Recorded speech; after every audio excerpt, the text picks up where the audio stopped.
Assalamualaikum warahmatullahi wabarakatuh.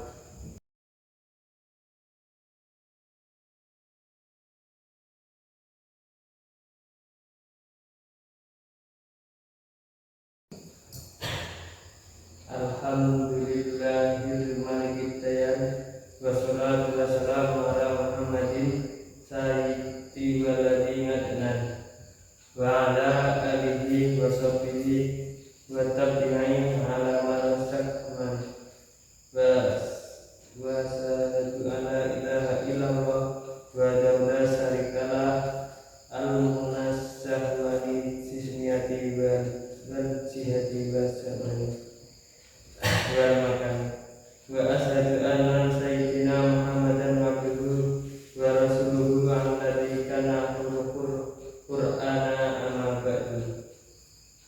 Ibadah rahmani wa inna yusikum wa nafsin bitaqwal wa imanan halqa ilfi kitabihi Qur'an ya ayyuhalladzina amanu kutiba alaikumus syiyam kama kutiba aladzina min qablikum la'allakum tattaqun. Al-Baqarah 183. Takwa adalah sebaik-baik bekal untuk meraih kebahagiaan abadi di akhirat. Oleh karena itu, khotib mengawali khutbah yang singkat ini dengan wasiat takwa. Marilah kita semua selalu meningkatkan ketakwaan kita kepada Allah Subhanahu wa taala dengan melaksanakan semua kewajiban dan meninggalkan segenap larangan. Ma'asyiral muslimin rahimakumullah, ibadah puasa memiliki keistimewaan yang tidak dimiliki oleh ibadah-ibadah yang lain. Di antaranya adalah seperti yang disabdakan oleh baginda Rasulullah SAW, "Qulu al-amalik ini ada mayudahu al-jannatu fasru amsila ila sab'amil ahdi fil qawlah yusra wa jala illa sawna fa innahu liwa anna ajrihi ya musahwatu wa tahammulu min ajri." Hadis riwayat Muslim. Artinya, setiap amal baik anak Adam dilipat gandakan pahalanya. Satu kebaikan balasannya adalah 10 kali lipat hingga 700 kali lipat. Allah Ta'ala berfirman dalam hadis qudsi, "Kecuali puasa, karena sesungguhnya puasa itu milikku dan aku langsung yang akan membalasnya." Orang yang berpuasa meninggalkan syahwat dan makanan karena aku. Hadis riwayat Muslim. Dalam hadis di atas disebutkan bahwa puasa adalah milik Allah. Kenapa puasa disebut secara khusus sebagai milik Allah?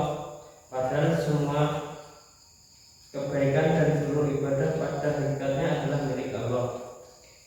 Imam An-Nawawi dalam Syekh Sahih Muslim menjelaskan bahwa yang dimaksud karena puasa adalah ibadah yang jauh dari niat riya atau melakukan ketaatan bukan karena Allah tapi karena ingin mendapatkan pujian dari sesama hamba. Ketika seorang sedang berpuasa, tidak ada seorang pun yang mengetahuinya kecuali Allah dan diri orang yang berpuasa itu sendiri. Berbeda dengan ibadah-ibadah yang lain yang tampak dan bisa dilihat oleh banyak orang. Ibadah puasa tidaklah tampak dan tidak dapat ditampakkan kepada orang lain kecuali dengan ucapan dan perilakunya bahwa ia sedang berpuasa. Tidak bisa dibedakan antara orang yang tidak makan karena diet dengan orang yang tidak makan karena berpuasa. Orang yang sedang berpuasa sangat mudah baginya menyelinap ke dapur untuk makan dan minum. Misalkan lalu keluar dapur dan menampakkan diri seakan-akan ia masih berpuasa. Kenapa hal itu tidak ia lakukan? Karena tujuannya bukan ingin mendapatkan pujian dari sesama hamba, yang dia harapkan semata-mata hanyalah ridho Allah Ta'ala. Ma'asyiral muslimin rahimakumullah, dikatakan dalam hadis yang khotib baca di atas bahwa Allah langsung yang akan membalas ibadah puasa. Kenapa puasa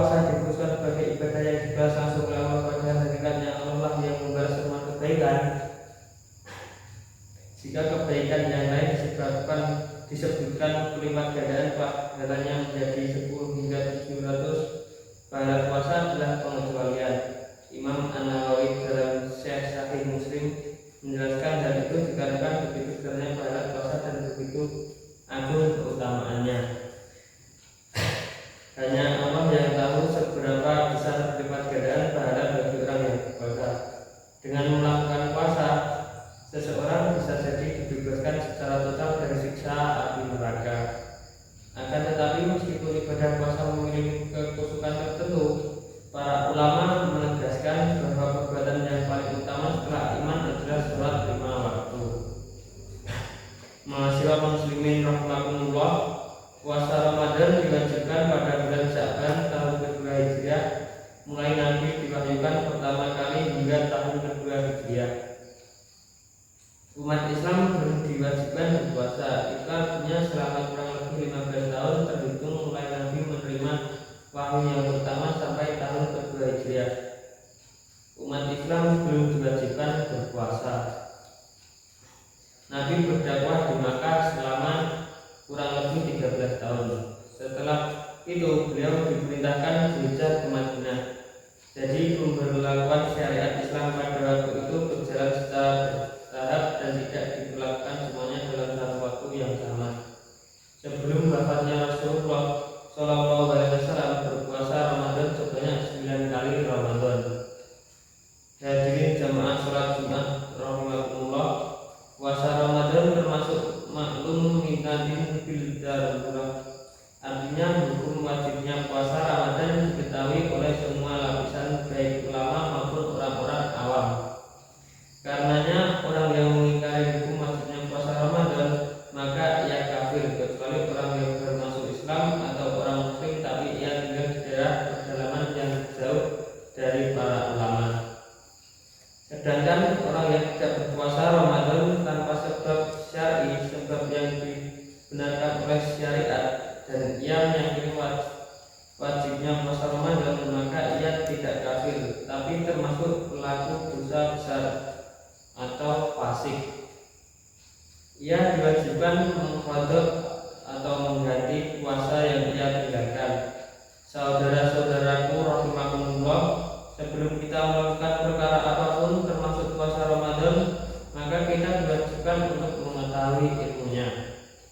Wajib bagi kita untuk mengaji dan mempelajari syarat sah puasa, syarat wajib puasa, rukun puasa, perkara yang membatalkan puasa, dan hal-hal lain yang berkaitan dengan puasa. Imam Al-Bukhari dan dalam Sahih Al-Bukhari menyebutkan salah satu bab dengan judul bab al-ilmi qabla al-qaul wal amal. Hal ini menunjukkan bahwa kita diwajibkan untuk mempelajari ilmu terkait dengan apa yang akan kita ucapkan dan apa yang kita perbuat. Menjelang Ramadan, marilah kita mempelajari ilmu yang berkaitan dengan puasa dan berbagai ibadah yang akan kita lakukan selama Ramadan.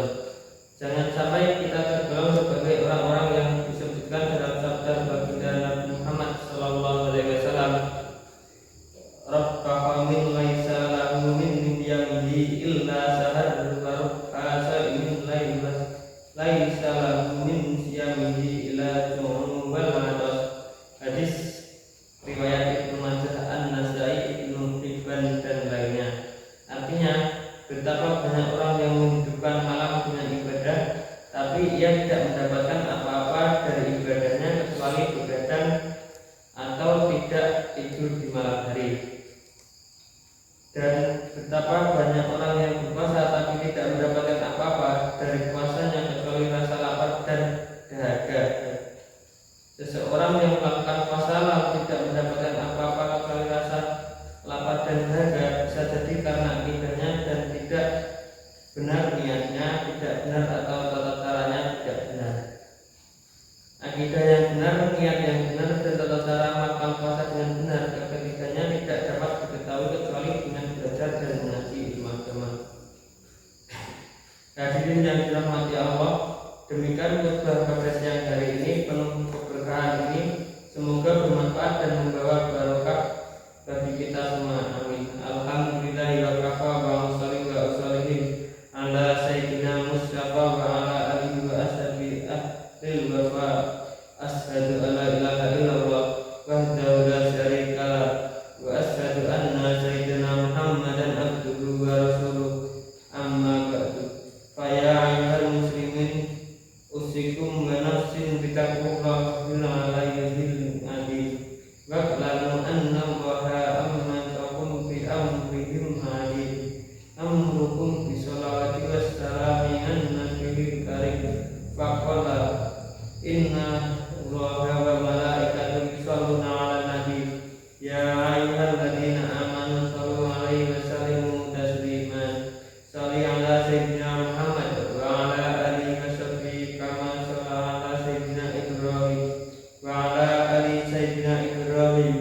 barik ala sayyidina Muhammad wa ala ali sayyidina Muhammad kama barakta ala sayyidina Ibrahim wa ala ali sayyidina Ibrahim fi alamin innaka Hamidum Majid. Allahumma ighfir lil muslimina wal muslimat wal mu'minina wal mu'minat al ahya'i minhum wal amwat.